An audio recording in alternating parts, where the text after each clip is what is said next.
If you can dance this waltz, I'll adopt you." Ronald Whitmore's voice rang out like the crack of a judge's gavel in a courtroom. The crowd fell silent, no music, no laughter, only stunned glances flickering between the billionaire and the little girl at the edge of the marble floor. A few guests laughed, unsure whether it was a jest. "She doesn't even have shoes," a woman in diamonds whispered, lips twisted into a grin. But Ronald wasn't smiling. He took a slow sip of his scotch and added, "If she stumbles even once, she goes back to the shed. That's where barn mice belong." A hush of discomfort swept the ballroom. Gasps. Low murmurs. Uneasy shifting of shoulders. Anna blinked, her small brown eyes meeting his gaze across the glowing dance floor. Her dress hung loose at the seams, her feet bare and dusty. Her fingers wrapped around the cracked handle of a battered radio. Someone near the stage muttered, "This is disgusting." Another whispered, "Is this child abuse or just billionaire boredom?" Samuel, her grandfather, stood frozen by the French doors, knuckles white. His eyes darted to Anna, silently begging her to stay back, but she took a step forward. Then another, "She's actually going to do it." Someone whispered in disbelief. Ronald tilted his head, amused. "So you accept? Little mouse?" Anna swallowed hard, then lifted her chin. "I'm not a mouse," she said, her voice clear, almost too calm. "And you don't scare me." Whispers rippled. The guests weren't sure whether to laugh or applaud. Ronald raised an eyebrow. "You're a very brave little weed." "I might be a weed," Anna replied, "but weeds grow where your fancy roses die." If you felt a connection with the character, give this video a like to show your support, and tell us in the comments where you're watching from. Who knows, someone nearby might be watching with you too. The room stilled. Even Ronald blinked. Then she walked to the center of the ballroom, placed her scratched radio gently on the floor, and clicked play. Static first, then a tinny, crackling version of the Blue Danube. But just before she could take the first step, a boy emerged from the opposite side of the room. "I want to dance with her," he said. Gasps again. The boy, Ethan Belmont, son of Senator Belmont, looked around, chin high. "Ethan," his mother hissed from the table. "Come here this instant." He ignored her. She shouldn't have to be alone. He walked up to Anna and held out his hand. She hesitated. "You sure?" she asked. He nodded. "You're not scared, are you?" "I'm scared," Anna admitted, "but not of dancing. I'm scared of stopping." "Good," Ethan said, taking her hand. "Then let's not stop." They began to move, hesitant at first. A clumsy turn here, a missed beat there. But something in their movement childish, genuine, bold cut through the luxury of the ballroom like a spark in a storm. "I've never danced before," Ethan whispered. Anna grinned. "Me neither. We'll fake it better together." Around them, the crowd was silent. Even Ronald had lowered his drink. They danced not for elegance, not for applause, but as children who dared to defy what was expected of them. Awkward, barefoot, too young, too small but unforgettable. The waltz ended. They stood still, breathless, hands still joined. Anna turned to Ronald, her voice steady. "Well," she said, "do you keep your word, or only when it's easy?" Ronald blinked, as if waking from a strange dream. He turned to his guests, half expecting someone to laugh and shatter the illusion. But the room had changed. The amusement was gone. Now, there was something else, something unsettling on their faces. Respect for the girl. And a subtle question pointed squarely at him. "Do you?" He cleared his throat and set down his glass. "Of course I keep my word," he said slowly, brushing a speck of invisible lint from his lapel. "I always have." With that, he turned and walked off the dance floor, murmuring something to his assistant. The crowd hesitated, unsure whether to clap or retreat. In the end, they chose polite applause, thin, awkward, and quickly swallowed by music once more. Anna exhaled for the first time in what felt like minutes. Her knees trembled. Her small fingers slipped out of Ethan's hand. She looked up at him. "Thanks," she whispered. He smiled. "You're kind of amazing." "I think I'm kind of dizzy," she said, giggling a little. Samuel rushed forward, pushing through the crowd, face red with concern. "You shouldn't have." "I had to," she said quickly. "He dared me." Samuel crouched to her level. Dares from powerful men aren't games, baby. They're traps. I didn't fall in. He studied her, this little girl with the heart of a lion and the feet of a dancer. No, you didn't, he said softly. But you scared me half to death. They hugged, and for a moment, the world shrank to just the two of them. Then came the voice. Mr. Whitmore would like to see the girl in the study, said a young man in a black suit, expression unreadable. Samuel stood, protectively placing an arm in front of Anna. For what? To discuss terms, the man said. Anna tugged at Samuel's shirt. I'll go. He looked down at her, torn between fear and pride. Only if I come too, he said firmly. The assistant gave a small nod. As you wish. Inside the study, the mood shifted. The warmth and grandeur of the ballroom were replaced with cold mahogany and the faint scent of cigar smoke. Ronald sat behind a massive desk, fingers steepled, eyes sharp. Anna stood before him, back straight, chin up. Samuel stayed close, his calloused hand resting lightly on her shoulder. Ronald spoke first. You made quite an impression tonight. Anna didn't answer. He continued, you embarrassed me, publicly. I don't take well to that. You said if I danced you'd take care of me, she said. I did, he admitted. And I will. I'm a man of my word. But let's be clear, this isn't a fairy tale. I'm not a prince, and this mansion isn't a castle. I don't do bedtime stories. I don't need stories, Anna replied. I just need a chance. Ronald studied her, surprised. There was no tremble in her voice, no pleading in her eyes. He turned to Samuel. I'll cover her schooling. Private, of course. Uniforms, tutoring, meals, and she'll stay here under supervision. Samuel tensed. She needs love, not just logistics. She'll get safety, stability, structure, Ronald said flatly. You'll still work here. You can see her every day, but she'll be under my care. Anna looked between them. She didn't understand all the terms, but she understood one thing. Things were changing. Can I still have my radio? She asked. Ronald blinked. Your what? My radio, the one that plays the waltz. He hesitated, then waved his hand. Fine. And can I visit my mom's grave every Sunday? Another pause. That's acceptable. And my grandpa gets dinner with me on Fridays. Now, Ronald actually smiled. It was the faintest twitch of his lips, but it was there. You're already making demands? I'm making agreements, she said. Samuel choked back a laugh. Ronald leaned back in his chair, regarding the girl like a puzzle he hadn't realized he'd started solving. Fine, he said at last. But if you're going to live under my roof, you'll learn discipline.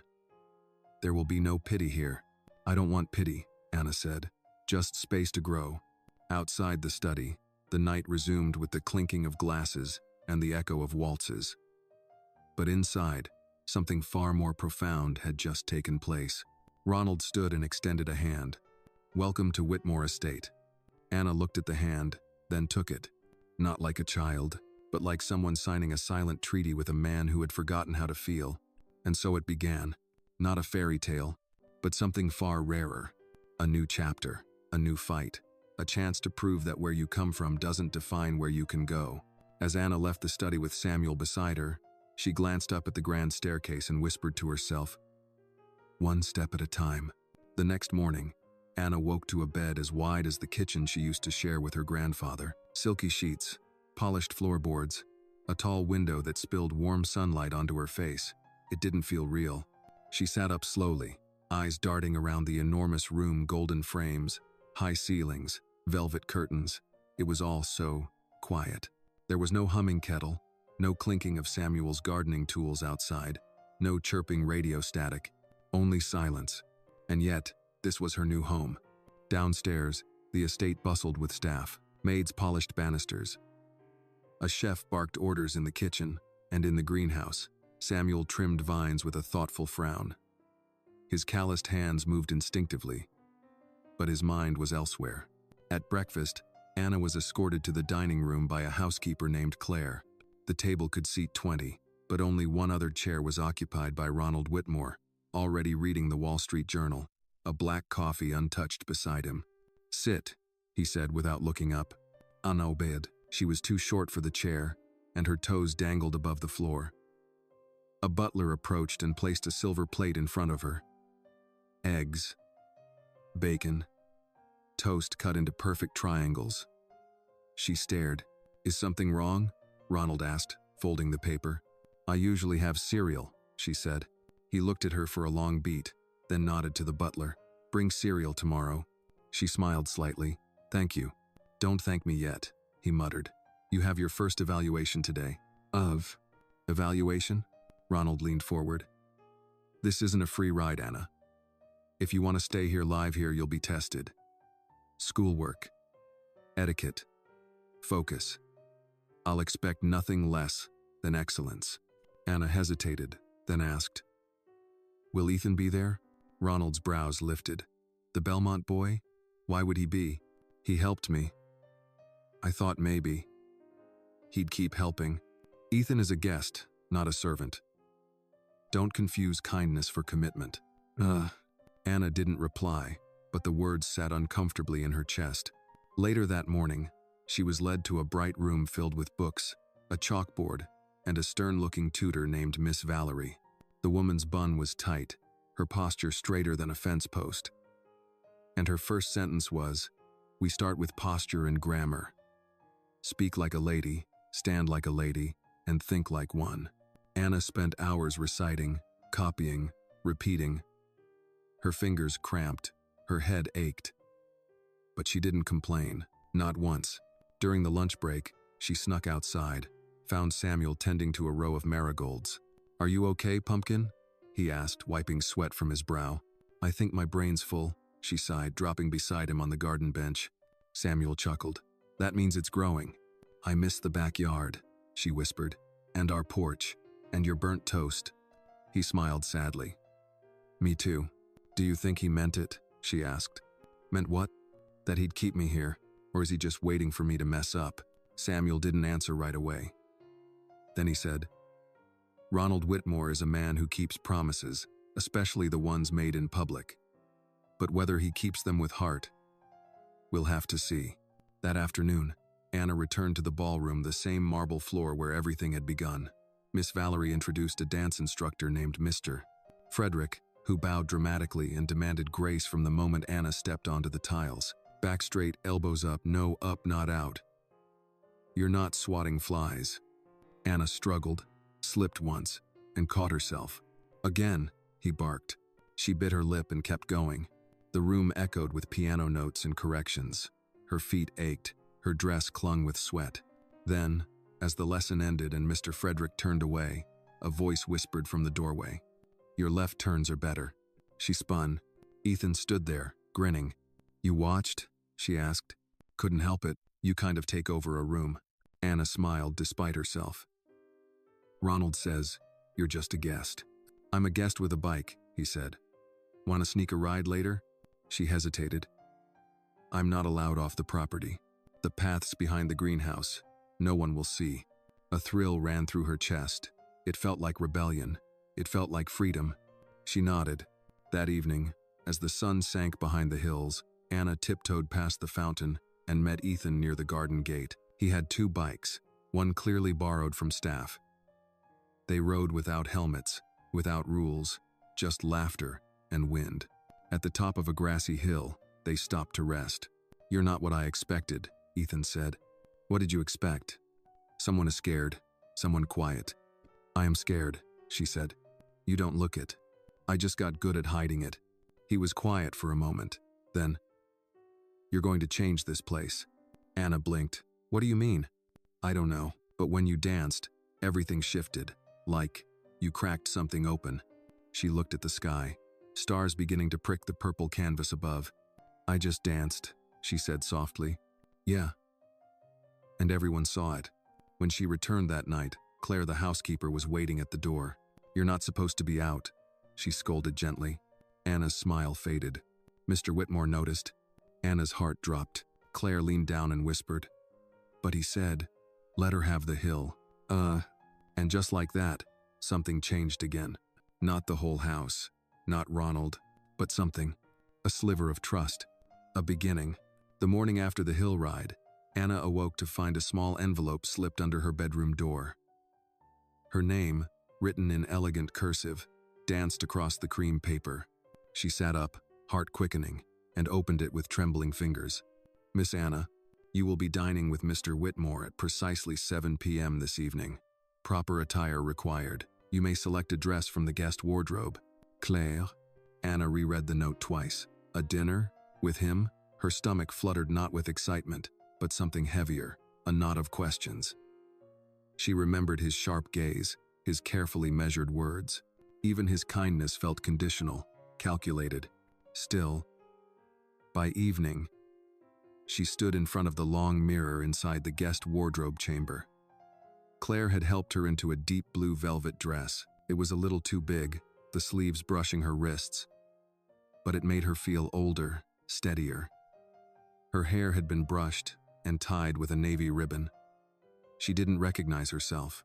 "You look like someone they'd let in through the front door," Claire had said, half joking. Anna walked down the grand staircase slowly, one hand gliding along the polished banister. With each step, she rehearsed what she might say. "Thank you. Yes, sir.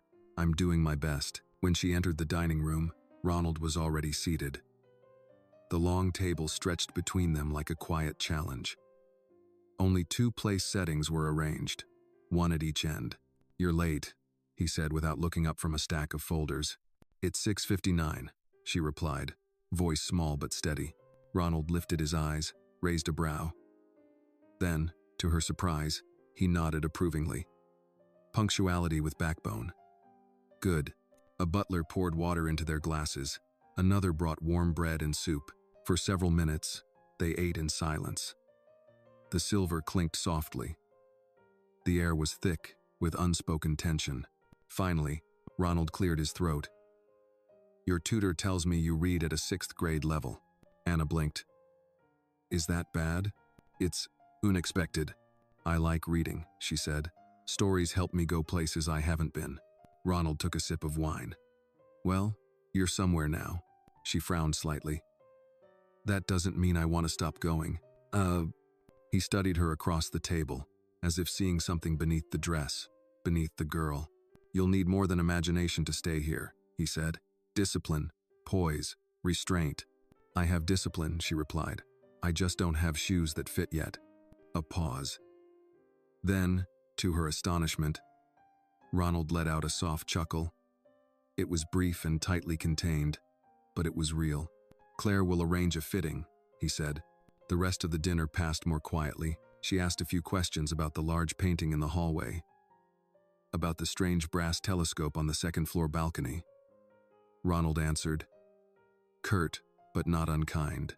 And when dessert was served, a slice of lemon tart, he watched as she took her first bite. "You have good taste," she said through a grin. "I have expensive taste," he corrected. "I'll learn the difference," she replied. Later, as she climbed the stairs back to her room, Anna replayed every word in her head. It had gone better than she expected. No scolding, no tricks, just tension wrapped in velvet. But the peace didn't last long.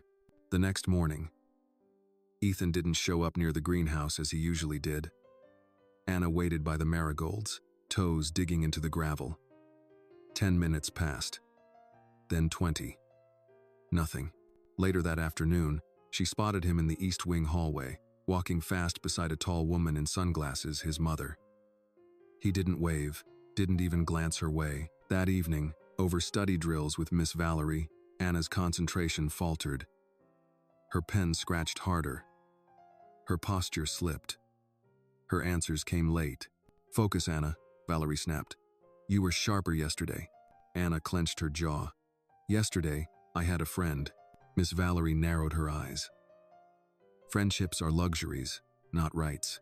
That night, Anna stood by her bedroom window, staring out toward the hill. The wind danced with the tall grass. The moonlight stretched long across the estate. But the ache inside her chest stayed heavy. On the 4th day, she saw Ethan again, this time in the library. He sat beside his mother and Ronald, flipping through a portfolio of architectural sketches. She approached slowly, careful not to interrupt. His mother spotted her first. "That girl again?" she said, her tone sharp as glass.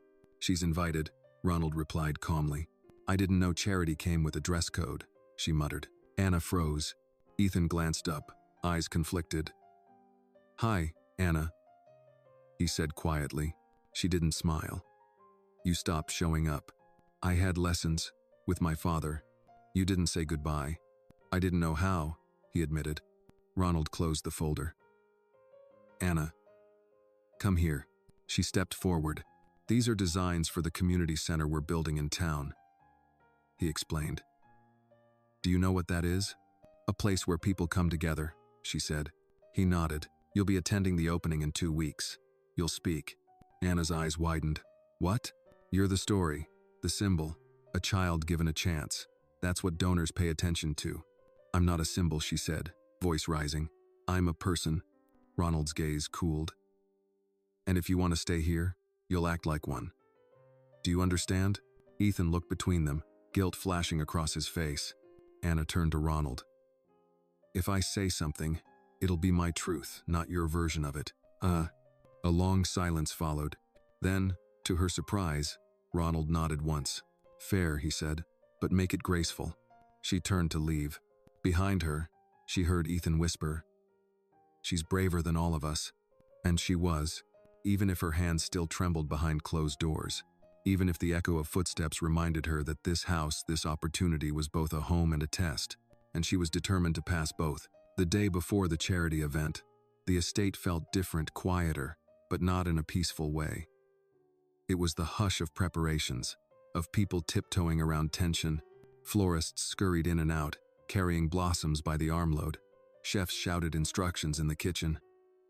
Security men moved through the halls like shadows. Anna watched it all from the second-floor landing, arms folded tightly. She had barely seen Ronald since the library confrontation. He was busy, everyone said. Meetings, donors, calls. She hadn't seen Ethan either. Claire said he'd returned to the city for a few days. Anna wondered if he'd come back in time to hear her speak. If she spoke, that afternoon, while waiting for her tutoring session, Anna wandered the west wing, a part of the estate she had rarely been in. The hallway was darker, quieter. Portraits of ancestors lined the walls, all with the same cold eyes and thin lips. The carpet muffled her footsteps. Then she saw it, a door unlike the others, painted white, but chipped along the edges. No gold nameplate, no polish, just a single brass doorknob. Drawn by instinct, Anna reached for it. It creaked open into a room filled with dust and silence. Furniture covered in sheets. A faint scent of lavender, long faded. And on the far wall, a large framed photo of a young girl in a ballerina dress, mid-spin, caught in the blur of motion. Her smile was bright, alive. She looked about Anna's age. Her name was Elise. Anna spun around. Ronald stood in the doorway, his eyes unreadable. "Who was she?" Anna asked softly. "My daughter." The air seemed to shift. Even the dust held its breath. "She died when she was 7, he continued. "Car crash. My wife. She didn't make it either." Anna swallowed, suddenly aware of the weight in his voice. "I wasn't home that night," Ronald said. "I was in Tokyo, closing a deal. I missed her last recital. I watched the recording on a flight back, 6 hours too late." Anna turned to the photo again. "She looks happy." "She was," he said. "Until the world reminded us it doesn't care how much money you have." A silence stretched between them. Then Ronald stepped inside, pulled a cloth off an old music box on a nearby shelf. He wound it gently. A soft melody began to play, delicate and mournful. "She danced to this," he said. "Over and over. Said it made her feel like flying." Anna watched the little ballerina twirl on top of the box. She was chipped at the base but still spun gracefully. "Why did you bring me here?" Anna asked. Ronald met her eyes. "Because tomorrow, when you stand in front of those people, I need you to understand something. You're not just a symbol. You're a memory in motion. You're reminding me what I forgot." Anna stepped closer to the music box. "And what's that?" "That sometimes grace isn't about perfection. It's about showing up when you don't have to." She thought about her mother's funeral. About dancing on marble in a torn dress. About Ethan's quiet courage and Samuel's tired hands. I'll tell them the truth, Anna said. About where I come from. And what I want to become. Ronald nodded. Then they'll listen. The next morning, Anna stood behind the velvet curtain backstage at the community center. Dressed in a pale yellow dress Claire had chosen. Her hands were clammy, her stomach twisted. She could hear the crowd gathering. Murmurs, laughter, the clink of champagne glasses. Samuel appeared behind her, placing a hand on her shoulder. You don't have to be anyone but you. I'm scared, she whispered. That's how you know it matters. Then Ethan appeared at her side, hair combed, wearing a dark blazer. He handed her something, a folded piece of paper. What's this? A poem, he said, for after your speech, just in case you want to end strong. She smiled, eyes shining. You came back. I promised, he said. Even if I didn't say goodbye right. Ronald's voice boomed from the stage. And now, a voice that proves talent has no address and courage has no pedigree, Miss Anna Lawrence. She stepped forward into the light. A whoosh fell. She stared at the sea of faces, elegant, expectant, indifferent, and then she spoke. My name is Anna, she began. I don't come from wealth. I don't come from perfect circumstances. But I come from love. From my grandfather's garden. From the radio that played waltzes in the dark. From a mother who taught me that being small doesn't mean being weak. She took a breath. I live now in a big house with long hallways and rules I'm still learning, but I don't belong to that house. I belong to something bigger, the belief that anyone, no matter how broken or barefoot, can dance their way into a better life. Scattered applause, then rising. She glanced at Ethan, pulled the folded paper from her pocket, and read the final lines. If you see a child dancing alone, don't look away. She might be rehearsing for the moment her world changes. She might be showing you what grace looks like when it's earned, not inherited. Thunderous applause. Some even stood. From the front row, Ronald didn't smile. But he placed his hand over his chest and nodded. Just once. And that was enough. 3 days after the community center event, Anna's speech was already making its rounds across social media. Someone had recorded it shaky, vertical footage with imperfect audio, but none of that mattered. The words had landed. In church groups, local schools, book clubs, and even small-town newspapers, people were talking about the barefoot girl who stood in front of a room full of billionaires and made them listen. But with attention came the shadows. Anna noticed it first during lunch with Claire. A pair of guests, unfamiliar and overdressed, whispered too loudly behind linen napkins. That's the girl, right? The charity case? She's otherworldly, like a pet project. She speaks well, must have had training. No way a gardener's granddaughter talks like that. Anna poked at her salad, appetite gone. Claire gave her hand a gentle squeeze under the table. Smile and stand taller, she whispered. It's the best way to unsettle people like that. That afternoon, Ethan brought a magazine into the library. On the cover was a photo of Ronald, standing beside Anna at the event. The headline read, Whitmore's New Legacy. A businessman's unlikely heir. Anna stared at it. Heir? What does that mean? Ethan hesitated. It means they think you're his new project. Or worse, his replacement. But I'm not, she said.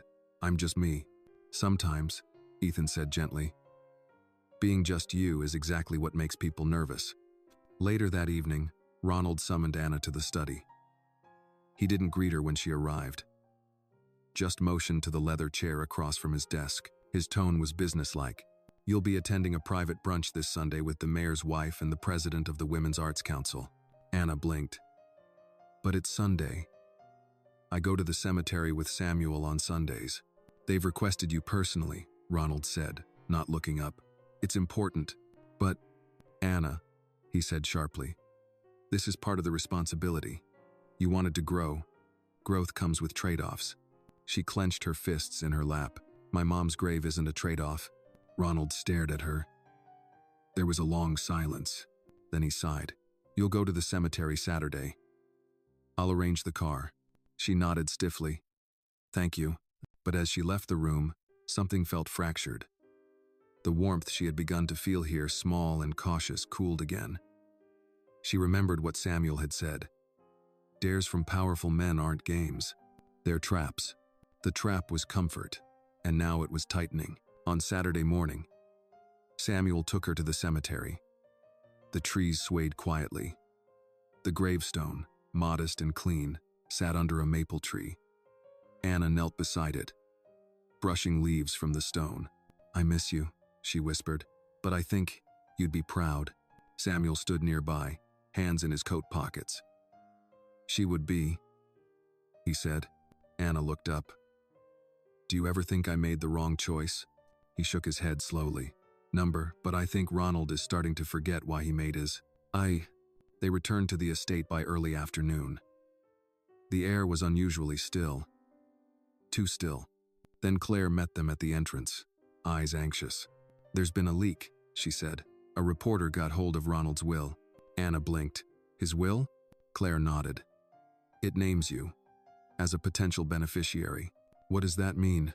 Anna asked, heart thudding. "It means if anything happens to him, you might inherit everything." Anna's jaw dropped. "But I don't want that." Doesn't matter," Claire said. "Others do, and now they know."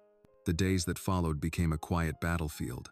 Staff grew colder, whispers sharpened, invitations stopped arriving. Miss Valerie became stricter. The pastry chef stopped including Anna's favorite tart in the afternoon trays. Ethan stood by her side. But even he was pulled more and more into his father's political orbit. And then, one night, Anna overheard a conversation outside Ronald's office. "He's making a mistake," a deep voice said. "Giving that girl access? It's dangerous. She's a child," said another voice, one she recognized as Ronald's lawyer. "A smart one.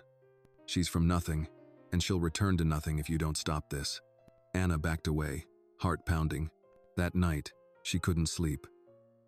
She stared at the ceiling, the shadows shifting across it, thinking about Elise, about the music box, about how quiet the house felt despite all its grandeur. The next morning, she found Ronald in the greenhouse, alone. For once, no staff hovered nearby. "Did you really put me in your will?" she asked. He didn't look surprised. "I did." "Why?" "Because you're the only person in this house who tells me the truth. But now they hate me," she whispered. "They think I want to take everything." Ronald looked up.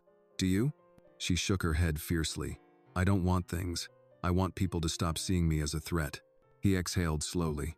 "Then we show them what legacy really looks like." Anna looked at him carefully. "And what does that mean?"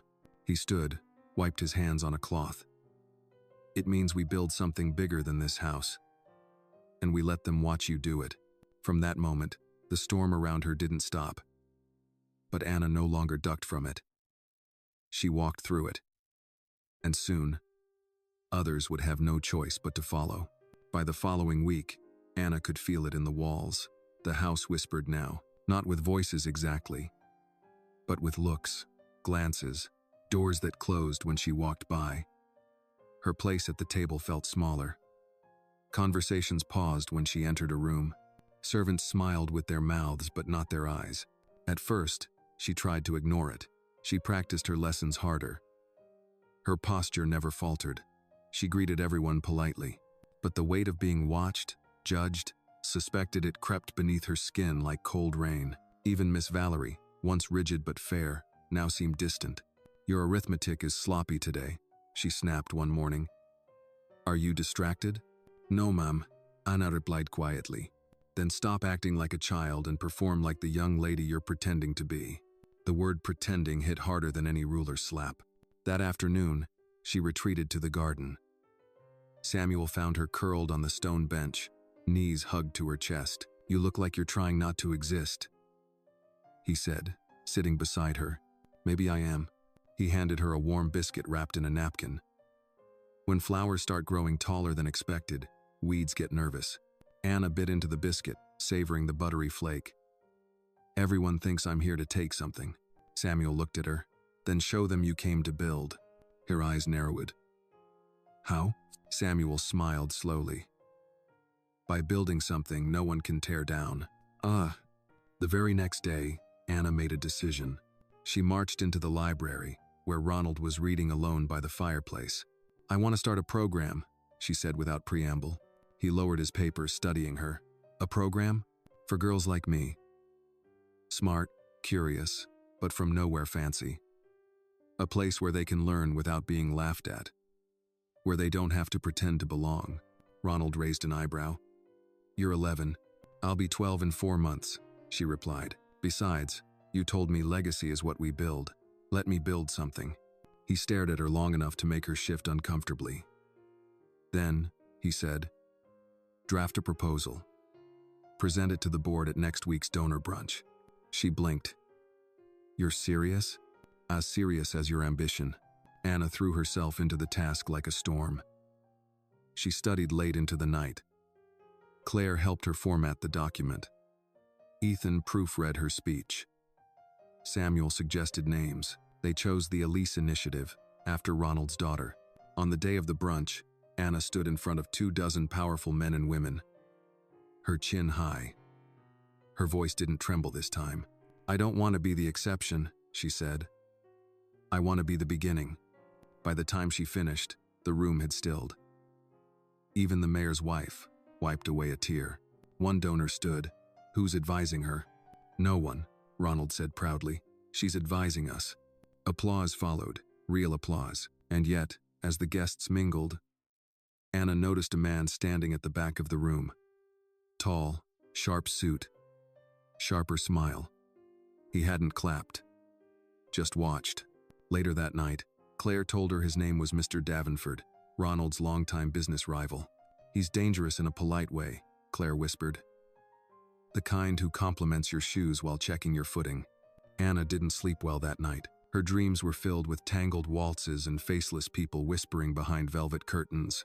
Over the next week, support for the Elise Initiative grew. Donors pledged funding. Letters poured in. The local news requested interviews. Anna, still learning to tie some of her dresses without help, found herself answering questions about educational equity. But success came with costs. Some staff became colder still. Miss Valerie asked to be reassigned. Rumors surfaced that Ronald was being manipulated, taken advantage of. Ethan grew quieter. His father had started pulling him from the estate for longer periods. One evening, Anna sat alone in the music room. The light outside faded into indigo. The piano, untouched for years, sat waiting.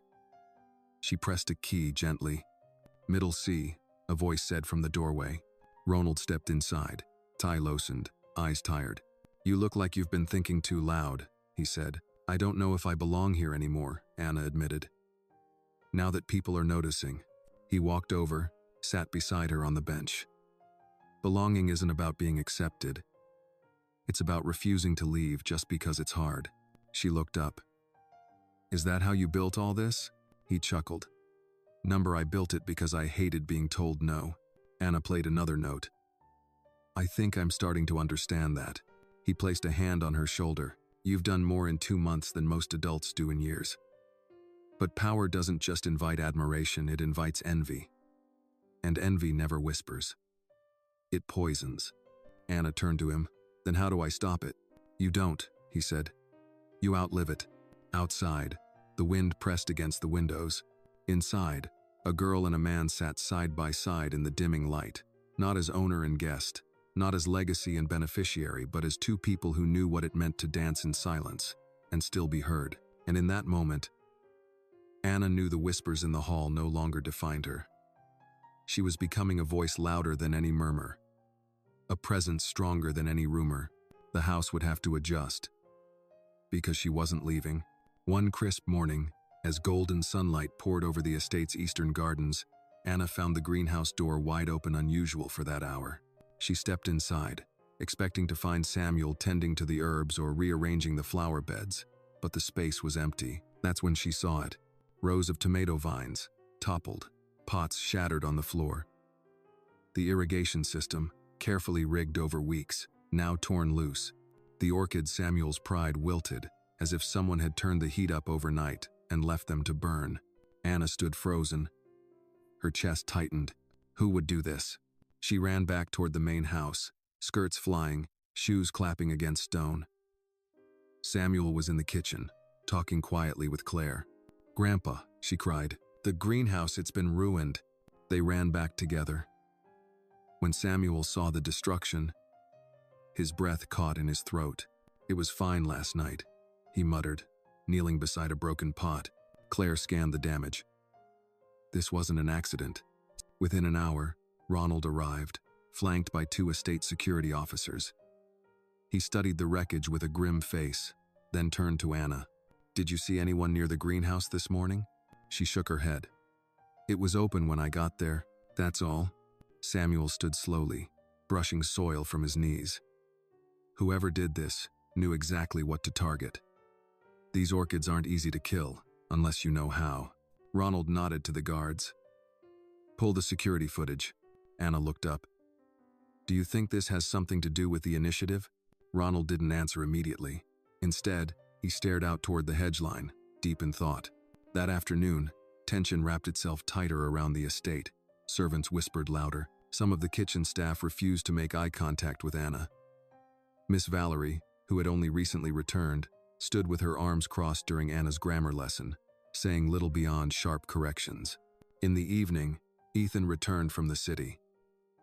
He found Anna in the library, rearranging books on a shelf, just to stay moving. "I heard about the greenhouse," he said. "Someone destroyed it," she replied. "They ruined everything Samuel planted." Ethan looked around before lowering his voice. "My father says the donors are nervous. Some of them think you're becoming too visible." Anna turned to him. "Too visible? I'm a kid trying to help other kids. Politics doesn't care about innocence," Ethan said quietly. "It only cares about control." Anna stared at the bookshelf. "I thought helping people was supposed to be the safe choice." Ethan shook his head. "Helping people is never safe when power's involved." Later that night, Anna sat in the music room again. The piano keys beneath her fingers felt colder than usual. She played a few notes, hesitant, melancholy. Ronald appeared at the door. "We found something," he said, "from the security tapes." Anna straightened. "Who was it?" Ronald handed her a tablet. On the screen, a grainy black and white clip showed the greenhouse door creaking open. A tall figure entered face, partially obscured by a hood, but just before they stepped inside, they turned slightly toward the camera. It was Miss Valerie. Anna's eyes widened. "Why would she? She's connected to Davenport," Ronald said. "Used to work for his sister. We found the wire transfer this morning. She was paid to stir things up." Anna sat in stunned silence. "So this wasn't about plants. It was about warning me." "No," Ronald said. "It was about scaring you into silence." Anna shook her head slowly. "But I won't stop. They can't make me." Ronald gave a rare, quiet smile. "That's exactly why they're worried." The next day, Miss Valerie was gone. No announcement, no explanation. Just a quiet removal. But the damage lingered. The board of the initiative met that weekend. Some members questioned whether Anna should continue to be its face. "It's too risky," one said. "Too volatile," said another. "The girl's involvement invites chaos." Ronald sat at the head of the long table, arms folded. "She is the initiative," he said. "Without her, it's just philanthropy for show." Still, compromise had to be made. Ronald proposed a co-chair, an adult with experience. To ease concerns and manage the logistics, Anna would remain the public voice, but decisions would go through the board. Anna agreed reluctantly. "If it keeps the doors open," she told Claire, "then it's worth it." But something had changed.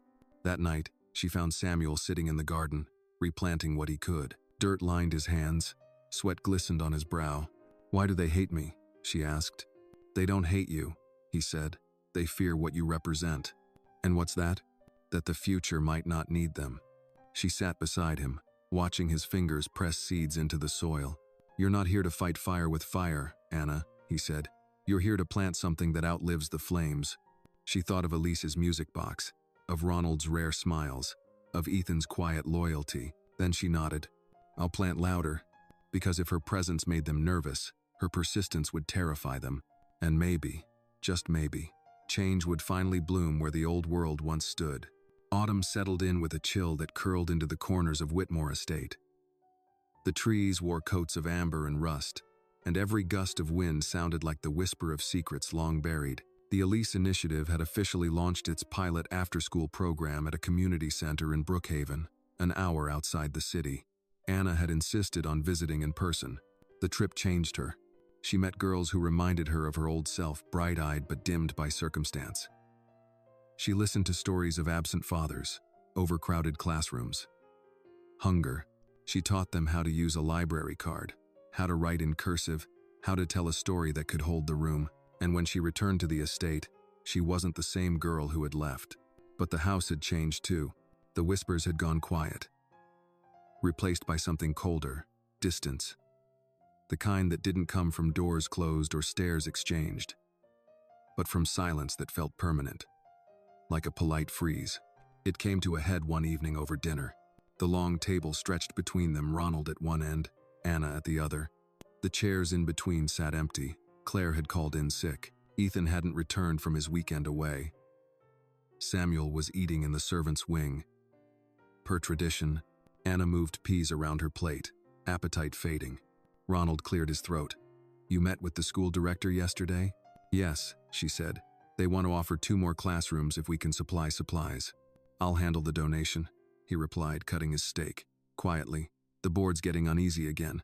Anna set her fork down. "Why do they get to be uneasy when they're not the ones walking through moldy classrooms?" Ronald looked up. "Because they fund the moldy classrooms." She held his gaze. "And I'm trying to replace them with better ones."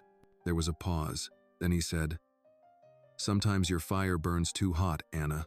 It scares people." "Good," she said. "It should." He leaned back, observing her. "You're not a child anymore." "I don't think I ever was," she replied. A butler entered quietly, placing a manila envelope beside Ronald. He opened it, scanned the contents, then stiffened slightly. "What is it?" Anna asked. He folded the paper and placed it down. "There's going to be an audit." Someone filed a complaint. Anna's heart quickened. About the initiative? About how the estate's funds are being used. They're implying impropriety. Her stomach churned. "Do they think I'm stealing?" "They don't need to believe it," Ronald said. "They only need others to wonder." She stood. "So I'm a liability again?" He didn't answer. Instead, he reached into his jacket and placed something on the table between them. A silver key. "What's this?" she asked. "The East Tower, the archive room." Anna stared at it. The room had always been locked. Ronald kept everything there: contracts, photos, letters. A map of his entire empire. "You want me to find something?" she asked. He nodded. "I want you to understand what came before you, and what comes next." That night, she crept into the tower alone. The room was colder than the rest of the estate. The walls lined with shelves and drawers. Files sorted by year. Binders labeled with initials. There were pictures of Elise, letters from Ronald's late wife, newspaper clippings from the 82nd when Whitmore Enterprises first went public. Hours passed. She sat cross-legged on the floor, flipping through history. Then she found it, a file labeled Eastbrook Project. Confidential. Inside were photographs of a housing development project Ronald had funded in his early years. Images of families displaced. Lawsuits. A court summary with Ronald's name in bold as a defendant.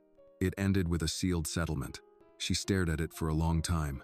When she returned to the dining room the next morning, Ronald was sipping his coffee. "I found the file," she said quietly. "I assumed you would. You ruined lives," she said, "to build what's around us now." He didn't flinch. "Yes. And now you're trying to undo it with me." "Yes." She sat across from him. "Why?" "Because Elise died believing I was a good man," he said. "And I want you to become the woman she would have followed." Anna looked away. Her voice wavered. "You can't fix the past with a speech or a scholarship." "No," he said, "but I can give you the power to write something better." She stood, pushing her chair in. "Then let me write it my way." He gave a single nod. Before she walked out, he called after her. "Anna." She paused. "Just remember," he said. "Legacy isn't just what we leave behind. It's who's willing to carry it forward." She didn't answer. But that night, in her room, she wrote her first op-ed. We inherit both pain and power. And I plan to use the second to heal the first. It would publish the next morning in 3 local newspapers. The world was watching now, and Anna had only just begun to speak. The morning paper arrived at Anna's door just as dawn painted the sky in pastel strokes. Claire knocked gently and handed her a stack of broadsheets local newspapers from Brookhaven, Eastwood, and Mendon. The headline blazed across each front page, "Gardener's granddaughter speaks truth. Heiress with a mission." Anna stared at the words, heart both buoyed and burdened. Below the headline was her op-used, framed by a candid photograph. Her, in a simple dress, microphone in hand, eyes steady with purpose. She took a deep breath and began to read, "I inherit both pain and power, and I plan to use the second to heal the first." Fingers trembling, she read line by line about displacement, legacy, responsibility, about building instead of paving over. It was her heart laid bare across the pages. At breakfast, Ronald sat across from her, newspaper folded, coffee untouched. Anna placed her edition in front of him. He looked up slowly, eyes meeting hers. "You wrote that," he said simply. "I did," she replied, voice clear. He nodded.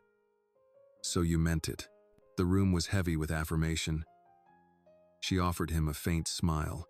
Across town, the reaction was instantaneous. Letters poured in, some praising, others questioning, a few accusing, but more than voices of approval or doubt, the letters contained stories. A woman who never spoke in public, now inspired to speak to her child. A teacher who printed Anna's piece for her class. A young girl who doodled a flower and taped it to Anna's picture at school.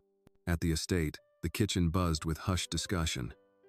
One staff member whispered to another, "She's not just a guest anymore, she's changing things." Another added, "I saw a donor wiping tears." Ethan appeared that afternoon, carrying a folded newspaper edition, his eyes bright. "You're trending," he said, voice full of wonder. "Twitter, Instagram. Even your school's hashtag lit up." Anna pressed a hand to her chest. The noise, digital echoes of her words felt unreal, but not everyone was celebrating. A mounting crowd at the boardroom doors demanded integrity. Investors questioned Ronald's judgment. An op used by a child? "That's risky," they said. "Where's the oversight?" Ronald walked into the meeting without Anna deliberately. "I'll say this once," he told them firmly. "She's not a liability. She's the future." It was all he said. Board members exchanged uncomfortable looks, but no one challenged him again. That evening, Anna found herself alone in the music room, where the piano waited like a silent confessor. She pressed a key, letting the echo hang. Samuel arrived quietly with 2 mugs of decaf cocoa. He handed one to her. "You did it," he said softly. "I told truth," she said. He nodded, eyes misting. That's how change starts. They drank in silence until Ronald appeared in the doorway, the hush of his entrance gentle but deliberate. "Your words did this." He gestured to the newspapers scattered around. "And now, they'll demand more." Anna looked at the scattered pages, then at him. "Ambition doesn't end with a speech," he continued. "It grows when people pay attention. Are you ready?" She met his gaze, steady. "I am." He pushed the papers aside, tilted back in his chair. "Then we'll prepare. The initiative will expand, more centers, more programs, and I'll introduce you as the founder." Anna's breath caught. "But, no buts," he said, voice gentle yet unyielding. "You're not stepping aside. You're stepping up." Late that night, Anna sat on her windowsill, the world outside crowded with lights and newsstands now bearing her words. She thought of Elise's music box Grace, preserved in steel and song. She thought of her mother's lullabies, Samuel's garden, Ethan's quiet support, and she smiled, because she was no longer dancing alone. She was echoing in print, and the echo would not fade. The night crept forward, but Anna stayed awake, heart lit by purpose, because the next chapter wasn't about finding a voice. It was about using it boldly, wisely, unafraid. And in that quiet room, beneath golden chandelier and midnight shadows, a gardener's granddaughter prepared to build legacies worth inheriting. Winter was settling in with a hushed hush of snow that drifted over the grounds, turning the estate into a silent, luminous fairy tale, one that blurred the edges of reality and expectation. Inside, however, tension crackled like frozen branches, ready to snap. Anna stared out the window of the drawing room, watching the first flakes fall. She'd spent the morning at the Brookhaven Center, witnessing children giggle between bookshelves she helped stock and advising teachers overwhelmed by budget cuts. She'd traveled back feeling both triumphant and off-kilter, honest purpose in motion, colliding with the ever-tightening grip of elite scrutiny. When she returned, the house felt different. She passed through the grand hallway and sensed eyes flicker behind painted portraits. Quiet loungers, whispered staffers who once smiled now offered curt nods. Even the scent of cinnamon in the air felt more orchestrated than warm. She entered the study. Ronald sat in his tall chair, his face unreadable except for slight tension in his jaw. "Anna, come in," he said softly. She closed the door and sat on the leather chair across from him, the curt silence stretching between them. "I got a call," he began, placing a polished envelope in front of her. She lifted the lid, pulled out a letterhead embossed with the name Davenport and Associates, Inc. The contents read, "We are withdrawing support from the Elise Initiative, effective immediately." Anna's heart pinched. Davenport, Ronald's business nemesis, had rallied enough influence to sway major donors to pull out. It was strategy at its coldest. Remove the funding, isolate the movement, and silence the voice. She looked up sharply. "They're just scared I'll change something." "Dadu," Ronald sighed, uncharacteristically unsettled. "It's bigger than that. They don't want me vulnerable. They don't want us vulnerable. So they revert to fear as currency." Anna swallowed. "We need a plan B." He nodded. "I've already redirected some funds, but it's not enough. We need more backers, local governments, private grants, maybe even national media." Anna stood, invigorated by the challenge. "I'll write another OPU. I'll meet with sources. I'll ask Ethan's mother to talk to her social circle. You said legacy is built. Let's build." Ronald let out a breath that sounded like both relief and resignation. "You're unbreakable." That evening, Anna put pen to paper again. She wrote about displacement, resilience, and the quiet bravery of communities that refused to disappear. She spoke of funding not as charity, but as investment in potential. As she wrote the final line, she signed it Anna Lawrence, founder, Elise Initiative. At dinner, the house staff hesitated to meet her gaze. She served herself quietly, trying not to feel the chill. Claire sat across from her, frowning at her plate. "They're asking questions," Claire whispered. "The withdrawal has staff talking. Some are muttering about the risk of being associated with a charity that isn't secure." Anna nodded. "I'll change the narrative." Samuel entered, planting a gentle hand on her back. "We'll do it quietly, steadily," he said in her ear, "just like planting seeds in frozen soil." Anna squeezed his hand. Over the next week, Anna's op-ed appeared in regional and national columns, weaving into editorials discussing educational equity. A leading news outlet offered an interview, a visual platform that could reach thousands. She practiced responses late into the night, rehearsing her truth. Then came the breakthrough. A local business consortium pledged primary sponsorship. A public school district offered space if the initiative could deliver materials and staff. Donations trickled back not from billionaires, but from teachers, parents, struggling entrepreneurs who believed in Anna's voice. In the estate's dimly lit drawing room, Anna and Ronald reviewed the numbers. "They think retreat will silence you," he said. "But we used retreat to regroup." She smiled tiredly. "They'll have to follow us now." At the desk, they plotted next moves. An online campaign, community fundraisers, local partnerships. The movement shifted from elite donor dependency to grassroots, from fragile alliances to resilient networks. But change did not come quietly. That night, Anna found a snow-covered rose thrown onto the doorstep of her room. Petals stained red, edges clipped. A message. Thorns remember. She understood. Threats wouldn't disappear just because voices multiplied. But she also knew voices could drown threats. The next morning, she met Ethan in the foyer. He offered her a cup of hot chocolate and folded a small, meticulously printed map with the notes: community locations, routes, where help waits.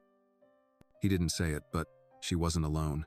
As snow settled, alliances mutated in complexity.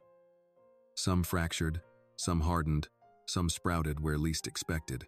In the quiet glow of her room, Anna taped a photo of Elise's music box above her desk. She pressed her palm to the brass surface.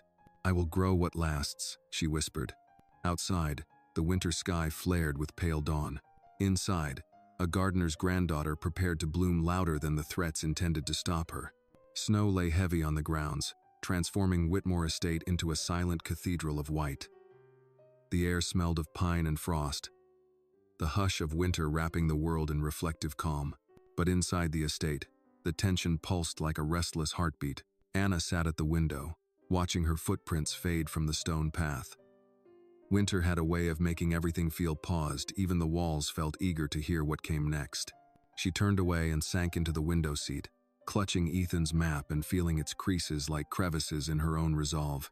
Outside the door, a knock. She recognized the soft, deliberate footsteps. Her grandfather entered, boots sheathed in snow, cheeks flushed. "You've been quiet," Samuel said, sitting beside her. "I'm worried," Anna admitted. "They're attacking our narrative, trying to scare people into silence." He nodded slowly. "But roots grow underground first. You just need to be patient." "Roots in winter," she mused. "Hardest roots of all." He smiled. "The strongest." Later that afternoon, Ronald called a meeting in the greenhouse against the icy marble, surrounded by fragile greenery that dared to live indoors. Anna, Samuel, Claire, and a handful of trusted staff members gathered. The air was warm with heaters, fragrant with damp earth and hope. Ronald began. "The board is still split. The initiative's future depends on restructuring. We need guidance, public involvement, and partnership." Anna straightened. "We already have people engaged. Not because they love me, but because they believe in the cause." A woman stepped forward. Miss Pruitt, a former school principal, now board advisor. "There are 3 things we can do," she said. "Create a scholarship fund, launch mentorship networks, and open a public showcase. Invite the community in." Anna met her eyes. "Then let's build all 3. Ronald nodded carefully. "We have the space. Now we have the plan. Let's move." By the weekend, the greenhouse was alive, seedlings sprouting, volunteers prepping donation bags, tables set with programs titled Elise Initiative, rooted in community. Anna surveyed the activity: teachers, parents, kids, staff all working quietly, purposefully. It felt like a heartbeat that refused to slow under pressure. That evening, she found Ethan waiting at the garden gate, lantern softening his outline. "Here," he said, offering a box tied with twine. Inside, carefully wrapped, was a single root from a sapling that Anna admired, one her grandfather had told her thrives when planted deep. "Plant it," Ethan whispered. "Grow it." Tears pricked her eyes. "I will." They walked inside quietly, carrying the root together. It felt like carrying a promise. 2 days later, the estate's gates opened to the public. The showcase welcomed neighbors, families, reporters, and once skeptical donors. Inside, makeshift classrooms buzzed with laughter and learning. Artworks by students lined the halls. A bulletin board displayed letters handwritten to Anna from children, saying what learning meant to them. She guided visitors through the greenhouse turned community library, pointing at each book, each shelf, each hopeful note. Volunteers served cocoa from a cart. Frosted windows let in golden light. At the center stands the young tree sapling planted earlier with Ethan and Samuel, its roots wrapped in care and earth. Anna placed her hand on the small trunk, feeling its fragile warmth. A donor from the city approached, shaking his head in wonder. "I thought this would be a PR task," he said. "But it's real." Anna looked at him. "Real change doesn't follow press releases." She paused. "It starts when we stop pretending and start acting."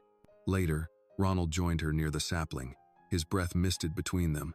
"You did it," he said quietly. Anna nodded. "We did it."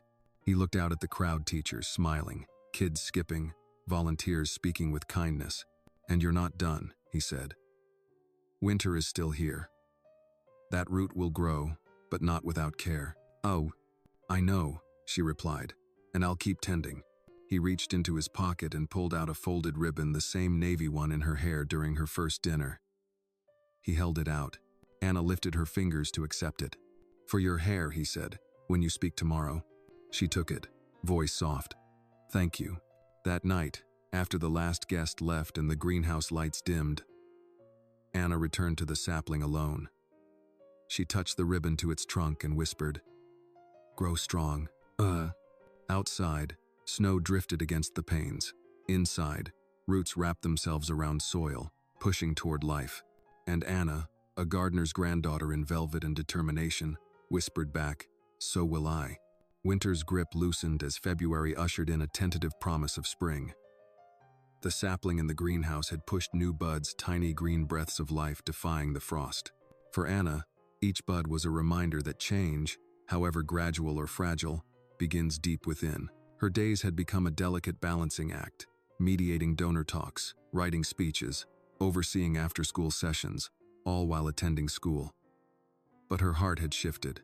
It no longer beat in fear, it beat with purpose. One morning, Claire found her in the breakfast room, sketching banners for the mentorship program. "Hard at work?" Claire asked, folding a fresh napkin with care. Anna nodded, tracing a ribbon logo. "I'm designing posters for the program launch." Claire smiled warmly. "You're growing into something extraordinary." Nonchalant and soft, the compliment buoyed Anna like sunshine. She glanced at the window, sunlight streaming through frost-speckled panes, staining the room with hope. Later, in the greenhouse, she checked on the sapling. Its buds had unfurled into delicate leaves. She shared a soft word with it. "You're not alone," she whispered. "We grow together." She found Ronald polishing bookshelves. "He's thriving," she told him quietly. He nodded, "Just like his gardener." Then softer, "Just like you." The mentorship program launched that afternoon, the main hall brimming with curly-haired girls, books balanced in arms, faces full of curiosity.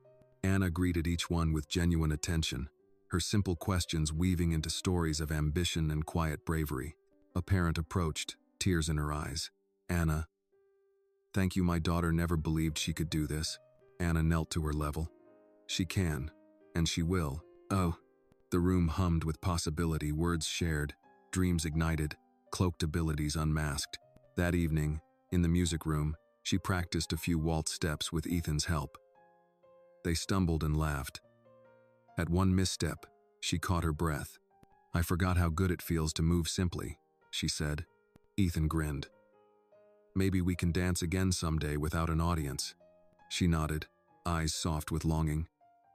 One day, news from the weekends brought fresh challenges. A critical article published in a local journal raised questions about the initiative's effectiveness, speculating whether Anna's age made the program unsustainable.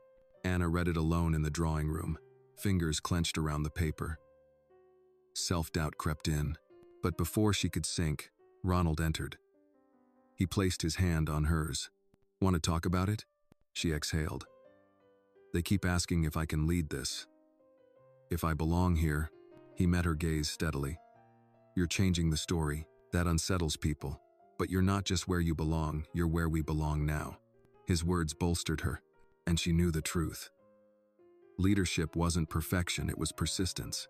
The next morning, Anna stood at a podium before teachers, parents, investors, and students. Behind her, banners read Elise Initiative, Growing Together. She smiled at the crowd and began. When this began, people asked, "Will a child lead this program?" My answer? Number I won't lead. We lead together. She pointed to the sapling now displayed near the stage. This tree grew from a root clipped and carried across cold ground. It didn't do it overnight. And it didn't do it alone. Just like this.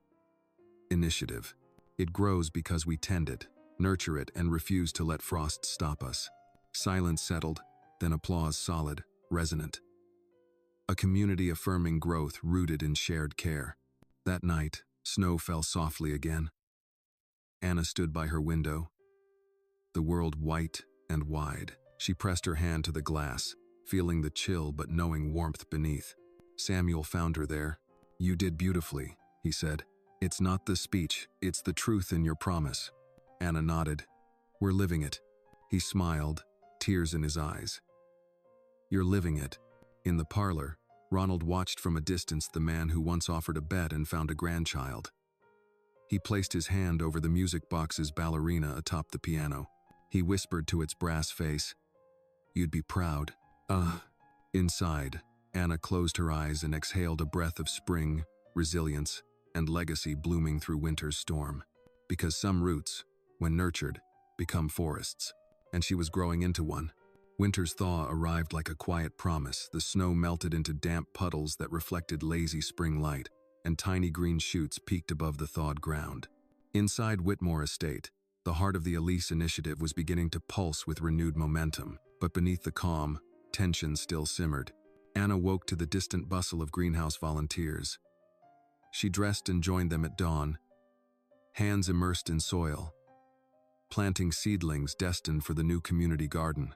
Her palms were cold, fingers stained with earth, a familiar grounding sensation after weeks of scrutiny and expectation. Claire found her arranging seeds.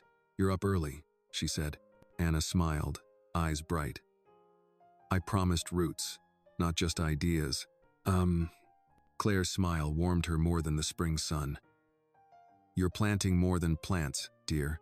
By midday, Anna walked through the estate's hallways carrying freshly printed flyers. Spring Open Day. All are welcome. Summer would bring more than lessons, it would bring unity. And she intended to make it happen. In the study, Ronald reviewed financial projections. Anna stepped in with her flyer. "She's made the public day official," he told a staff member. "Make sure security is discreet but present." Anna's excitement dimmed for a moment. "Are we safe enough?" Ronald looked up. "I want us open, not exposed. But I trust what you're building will protect us more than walls ever could." That evening, Anna held a planning session with volunteers. It was slow and deliberate, organizing tables, assigning instructors, scheduling performances by local youth. She watched as community members collaborated, teachers, youth pastors, parents working alongside estate staff. It struck her. The initiative had become less about her or the estate, and more about shared hands crafting shared futures. Midweek, an envelope arrived from the press, a feature piece scheduled for the Sunday paper. Its headline, "From Ground to Glory: How One Child is Changing Community and Legacy." She read it over her grandmother's teacup in the sunlight. Words flowed. She stands at the center of a growing garden and a growing movement. She blinked, emotion blooming in her chest. At dinner, the staff rallied around her. Claire brought a slice of pie. Samuel placed his hand on hers under the table. Ronald watched quietly, pride softening his posture. But the next day brought resistance. A board member vetoed the garden plan. "Too ambitious," he said. "Too public.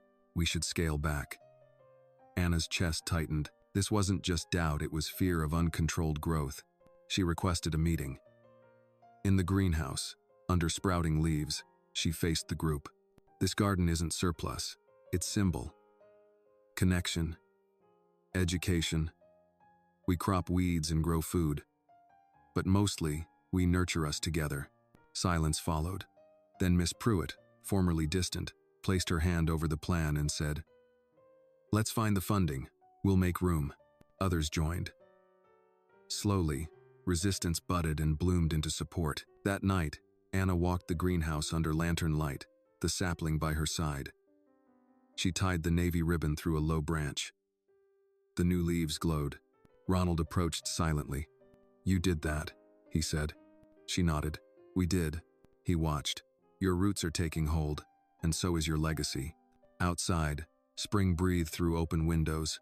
Inside, a gardener's granddaughter stood rooted strong, hopeful, unstoppable. And in the end, more than petals, a new beginning was blooming. Spring had fully awakened. The greenhouse was alive with the quiet hum of new life. Ferns unfurling, seedlings stretching, saplings bowing under soft afternoon breezes. Outside, the The garden beds Anna helped plant yielded fresh herbs and flowers, their colors bold after months of frost. The estate felt more alive than ever, and Anna felt her role shifting, growing beyond expectation. She moved through the greenhouse like a conductor among notes, checking on progress, offering guidance to volunteers, and encouraging timid hands to plant stronger roots. A group of local girls were arranging a patch for marigolds, giggling when a stray sprig brushed their arms. "You know marigolds are protective flowers," Anna explained, kneeling beside them. "They keep pests away like our initiative keeps doubt from heart." They looked at her, eyes shining. One fingered a marigold petal. "Then I want plenty." Anna smiled. "Plenty it is." That afternoon, the main house hosted a small reception for donors, educators, and local officials. The hall was filled with laughter and purpose, banners of growing together reflecting gold and chandelier lights. Anna greeted guests with calm confidence, introducing herself as the initiative's founder and guiding tours through the greenhouse and community library. A woman approached with interest. "Your garden, it's beautiful, but how do you sustain it beyond this season?" Anna paused. She thought of soil, water, time. "By making it part of us," she replied. "We'll hold classes on urban gardening. We'll invite volunteers weekly. We'll keep this place alive because we belong to it." The woman nodded, thoughtful. "That's commitment." Inside the drawing room, donors murmured praise and quietly moved to pledge. The halls were warmer tonight, not just from spring, but from renewed faith in purpose. After the reception, Anna exhaled in the music room. The piano stood near the window, moonlight pooling on its keys. Samuel found her there, carrying 2 cups of tea. "You asked if this garden would last," he said, handing her a cup. "What do you feel now?" She sipped and thought. "Safe," she said finally. "And like it's only just beginning." He smiled, and she looked down at the sapling now almost as tall as her waist, its leaves a vibrant testament to her vision. Weeks later, news arrived that the Elise initiative had secured continued support. Grants from regional foundations, local business collaborations, and partnerships with schools made the garden and program sustainable for years. At the greenhouse, a plaque was installed among the plants. "Elise Initiative Garden, where roots grown roots." Anna stood barefoot in the soil beside the plaque, Samuel at her side. Ethan, holding her hand, helped read it aloud. "You've built something beyond this house," he said after clearing his throat. She looked up, eyes misty. "Beyond what they said a girl could do." He smiled softly. "Let's see how far roots can reach." That evening, Anna climbed the staircase to the tower archive and placed the small root cutting she'd carried earlier on the desk where the archives began. It sat among letters, photographs, contracts, history made new. She tapped it gently. "We grow. Mayu." Below, Ronald watched from the music room, seeing her figure framed by torchlight and history hope in motion. The world outside the estate had changed too. News stories celebrated educational empowerment and community unity. Messages trickled in from across the state: teachers, parents, children inspired by her honesty, her clarity, her grace born from ground-up courage. In her room, Anna tucked under the ribbon she'd received that night, crossing off another day of dreams, planted qualities blossoming. She thought of Elise's memory, of Samuel's gardens, of Ethan's quiet strength, and she whispered, "I'll make you proud." Spring had come, but what was growing beyond floors and walls, beyond scars and silence, was something far more enduring. A movement rooted in truth, tended with love, and blooming toward tomorrow. That night, Anna slept, hearing only her dreams, and they were filled with endless green. Spring settled firmly, and with it came the promise of new growth. The greenhouse and garden were vibrant with fresh life-green leaves unfurling. Soil softened, roots deepening. What had once been delicate buds now swayed confidently in the gentle morning breeze, evidence of what patient nurturing could achieve. Anna moved among the plants, inhaling the scent of damp earth and possibility. In her hands, she held a stack of pamphlets for the initiative's next phase, a traveling mobile classroom that would bring lessons from Whitmore Estate to surrounding communities. It would mean building connections farther than ever before. She paused by the sapling that had once been a single root but was now taller than her waist. Its branches had a slight bend, testament to both strength and resilience. She placed a hand on the smooth stem. "We're ready," she whispered. Inside the estate, the atmosphere had shifted from cautious optimism to quiet expectation. The staff no longer exchanged worried glances. Instead, they greeted her with warm smiles and helping hands. Claire handed her a cup of tea with fresh mint from the greenhouse. "You've done something breathtaking, Anna," Claire said softly. Anna smiled, brushing damp strands from her face. "We've done it." That afternoon, a meeting convened with local school superintendents, teachers, and early childhood specialists. The mobile classroom would tour 5 towns, offering free tutoring, garden workshops, and mentorship sessions. Ronald listened from the corner, expression unreadable but posture relaxed. "This initiative has roots," he said when the meeting concluded. "Now it needs branches." Anna stood to speak. "Not just to branch, but to bloom. People need to see themselves as part of this, not as spectators." The educators nodded, energized by her vision. That evening, Anna found Ethan waiting for her in the greenhouse. He handed her a notebook filled with locations, schedules, and sketches. "These are the first routes," he explained. "We mapped community centers, parks, schools, places where soil isn't just earth, but hope." She gripped his arm. "Thank you." He shrugged, smiling faintly. "You inspire." As dusk fell, Anna stood outside, watching lamplights bloom along the driveway. In the distance, tendrils of community gardens marked where she once walked alone. Now, she walked among people whose lives intersected hers, teachers, students, families, all growing something lasting. That night, she climbed to the tower room and opened the archive. At the center was the sapling's root cutting, now thriving in a pot. She wrote in her journal, "Roots hold us when storms come, but branches take us forward." Weeks later, an early spring rain drizzled, pattering on the greenhouse roof. The plants welcomed it, and so did Anna. She led a planting session with local school children, muddy boots and laughter filling the air. Every small hand that pressed soil around a seed bolstered the future. At sunset, Ronald found her there.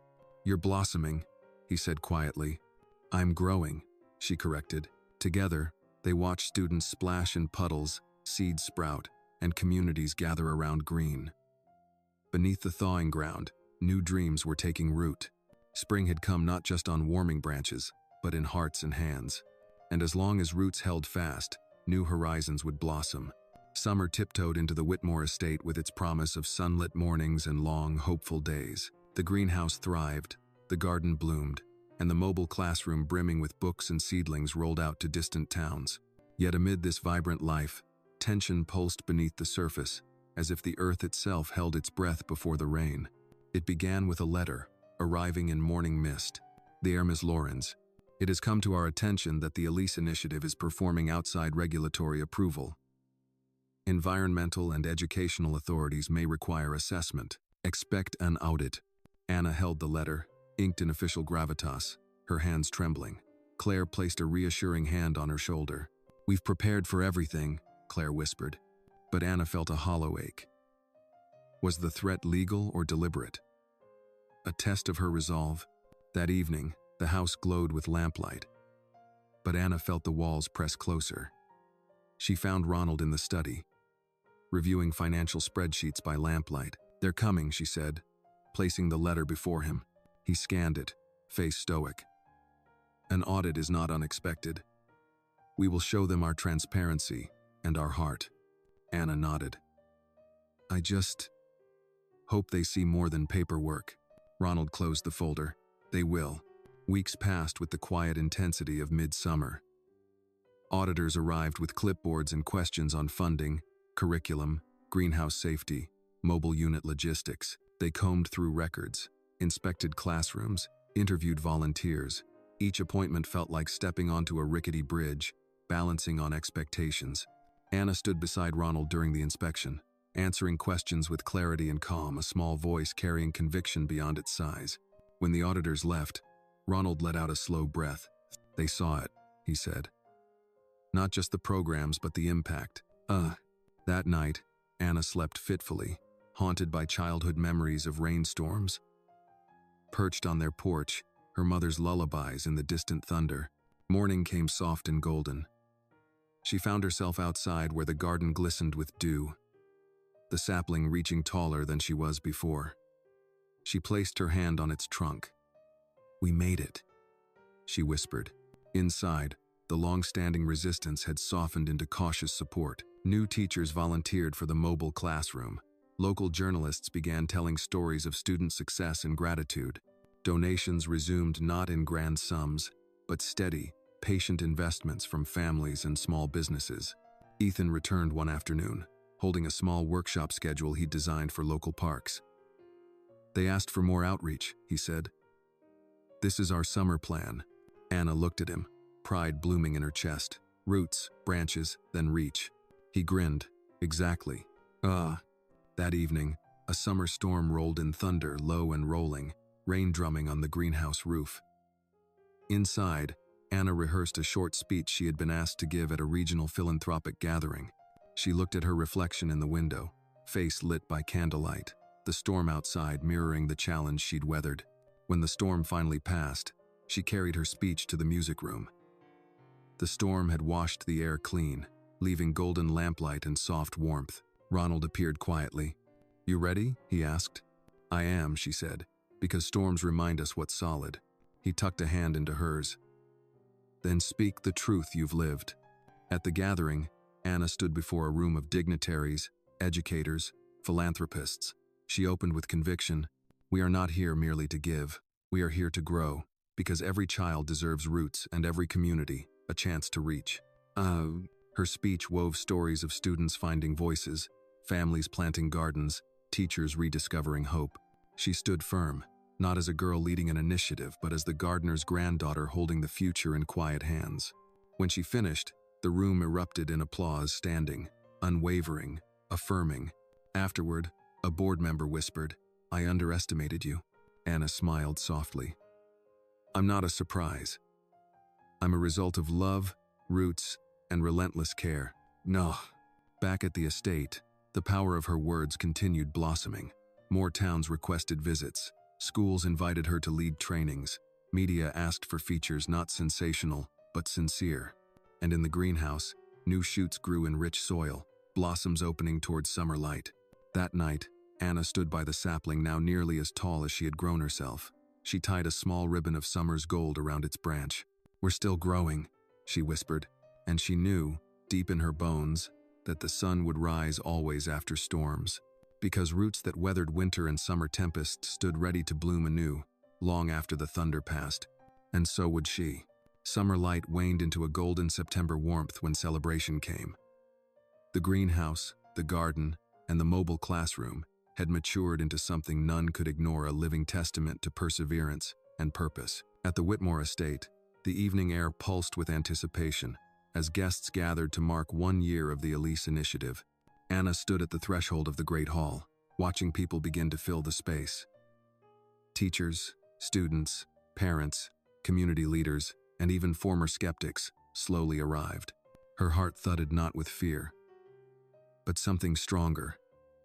Pride. This was not the end. It was the beginning of something irreversible. Claire approached discreetly. "You're glowing," she said, though gently as if complimenting a flower ready to unveil itself. Anna nodded, brushing dust from her dress. "Feels like home."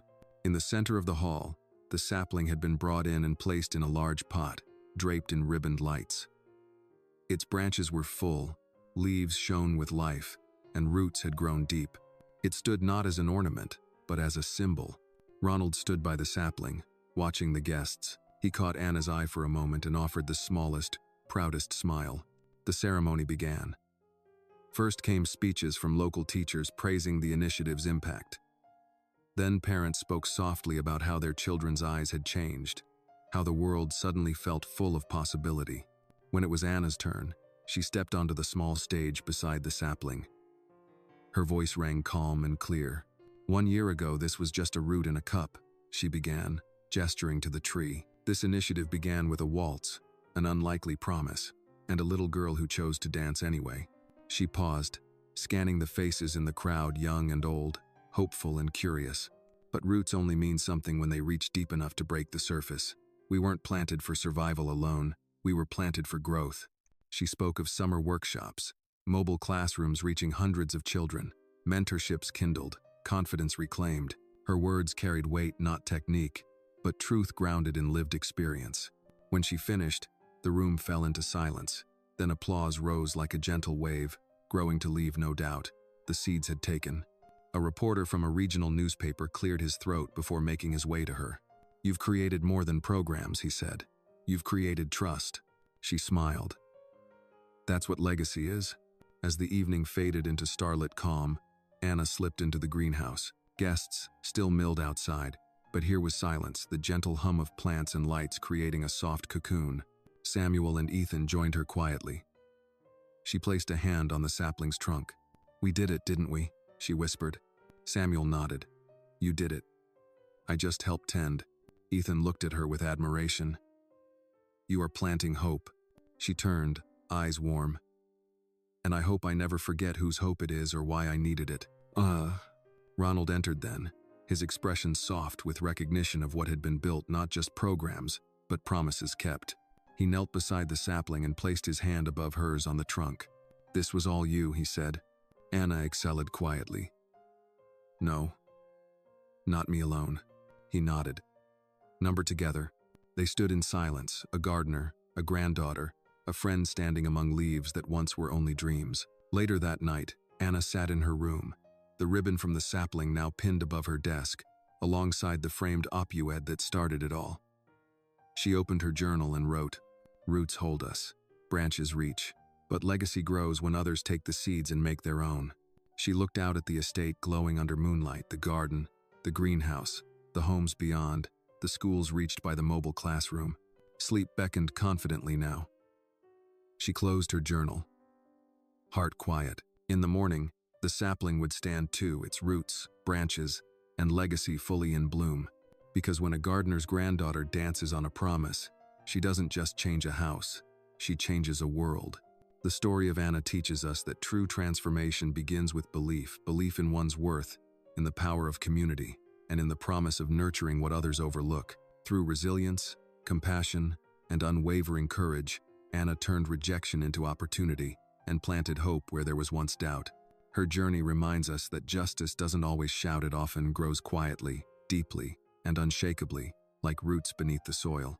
In the end, the greatest legacy is not in what we achieve for ourselves, but in what we sow for others to inherit.